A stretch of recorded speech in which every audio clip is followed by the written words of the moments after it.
hojik ningthokong mamang loktang mapanda ngarang nahal ikhang dana isnam 1 number 10 dagi angang ama laikidre ngasi asti tare aduga ngasi namu ningthokong 1 number 5 amasung 6 ki 5 tagi ekhogi oinam gi thika hairiba iyamba mahaki apokona oinam gi barjamani hairiba iyamba si ngasi ayuk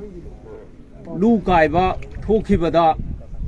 mahak lu kaiba chatna lairibnaina mayam asum khanaramdana loktak pa se ahong bama lakpa loktak protection act 2006 ki ek asi lakpadagi loktak pa ta nungaina su nomdana kai manipur sarkar amadi central sarkar gi chawkhat thorangi damaktadi thawai yaunu honaba suriba sinmi ngami singsigidi karigumba awabam ta jengbi taba ngasi thoglaiba misi mina mayam se atai amatadagi lakpanate loktak pa chawkhat thorangi naino honabiba aduga ama chawkhanabadi honabiraga su nomiba sinmi singsigi awaba tarakpadadi karisu kanana sum mateng pangma leite loktak pa ta nonu sita mioi kayama sire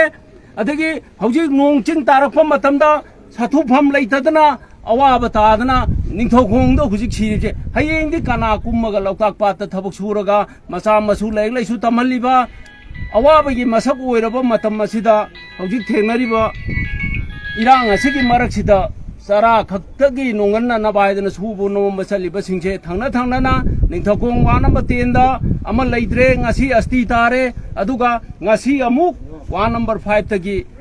haiba yamba oinam thika asichu mahaki hek magi lu kaiba chapasi lu manga tara kairam tri aham lu amani kairaga leirambadagi mai hi asi tauthare haiduna mayam adai de leiramba ngami khara changsallaga magi hi sita hi tauthare na thiruba matamda magi lukuk tu jauna lira kanada mahaga si tau kanu tauduna leiramne loiduna leiramle aduna akhoi mari lainaba sarkar gi pungning chu chingsanjari aduga akhoi leiriba miyamna subu nomba chaliba laumi simi bu oro nga phaba ngami singbu oro any hiram thabak suba chaliba labor sing amadi chunu maga jibika oriba singsigi se makhoi hingba jaba livelihood program kharaga sinbiraga adu natragadi hingba sungam ngamaroyaba thangna na ani sijalakle aduduna hayeng kanana mukumaga loktak pa ta thabuk suba sakadruno loktak pa singibane saribane haiduna angak pa semham kaya thadadana hona gareba aduduna di akhoi na hujik tawrise chawkhat pagi loktak pa phajabagi mami do hona biraga su nomi ba sinmi singsigidi hingba yaba livelihood program amam su pibiyo aduga imung ani ningthokongda leitriba imung ani sigisu magi imung manungna hingba yaba sin thabak hiram khuding maksu kharaga pibiyo haiduna sarkar gi chief minister gi puning jingsinjari lan gi damakta thawai thabadi hingnabagi damak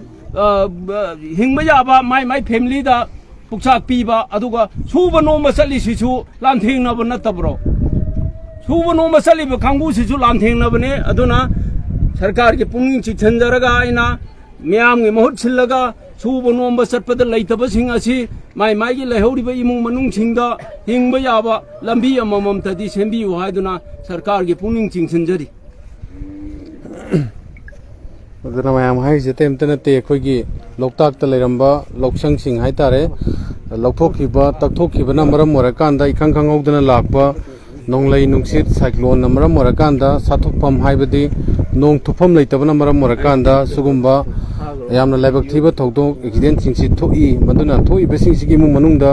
leiriba ngasigi government na karigumba jaga kharada humanity ground haijaba tare makoi gi punsibu miyam marakta tinna hingba ngamna karigumba khara sinbiu haibaduni ngasigi ikura amana miyam da appeal tawriba duga makata abadi koi police department gi side tagi police laga kari kamdauba process tawbigadabano haibadudi koi nga ngaiminagi si wafam khara se thamjaraga maitrobang cycle Facebook page na thajariba live simi ku basida sinjage puno pui kai kuno chari thank you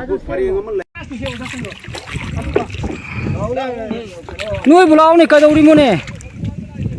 o lukha garani tawbuni ne noi ngai da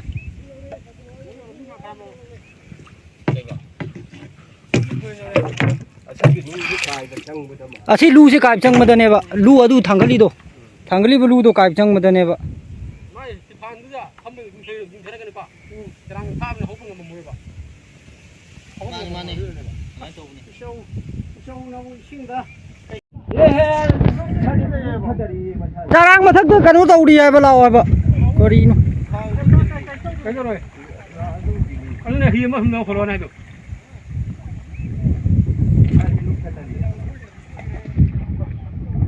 ꯃꯩ ꯆꯔꯥꯡ ꯃꯛꯇꯒ ꯐꯨꯏ ꯊꯤꯜꯂꯒ ꯐꯒꯤ ꯃꯥꯜꯂꯦꯕ ꯐꯨꯔꯤꯠꯁꯤꯅ ꯍꯧꯒꯠꯄ ꯉꯝꯗꯕꯅꯤꯅꯤ